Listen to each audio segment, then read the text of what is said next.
This program contains a PDF of reference materials.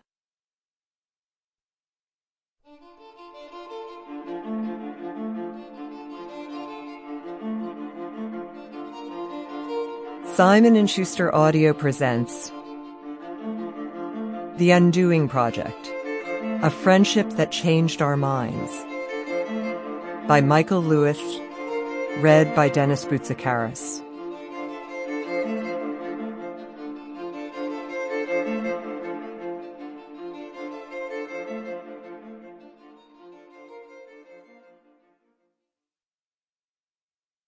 For Dacher Keltner, my chief jungle guide.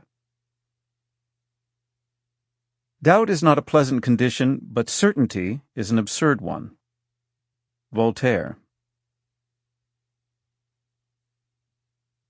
Introduction.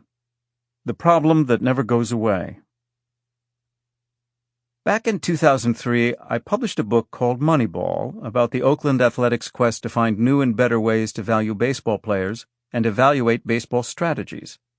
The team had less money to spend on players than other teams, and so its management, out of necessity, set about rethinking the game.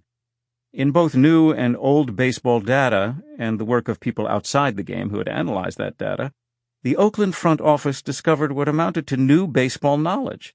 That knowledge allowed them to run circles around the managements of other baseball teams. They found value in players who had been discarded or overlooked, and folly in much of what passed for baseball wisdom.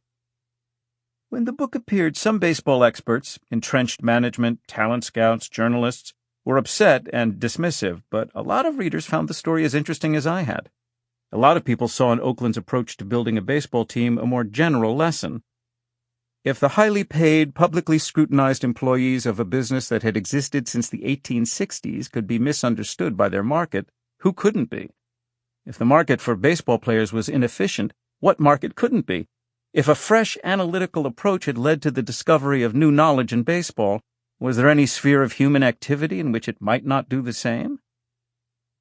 In the past decade or so, a lot of people have taken the Oakland A's as their role model and set out to use better data, and better analysis of that data, to find market inefficiencies. I've read articles about Moneyball for education, Moneyball for movie studios, Moneyball for Medicare, Moneyball for golf, Moneyball for farming, Moneyball for book publishing, Moneyball for presidential campaigns, Moneyball for government, Moneyball for bankers, and so on. All of a sudden, we're moneyballing offensive linemen, an offensive line coach for the New York Jets complained in 2012. After seeing the diabolically clever data-based approach taken by the North Carolina legislature in writing laws... Sample complete. Ready to continue?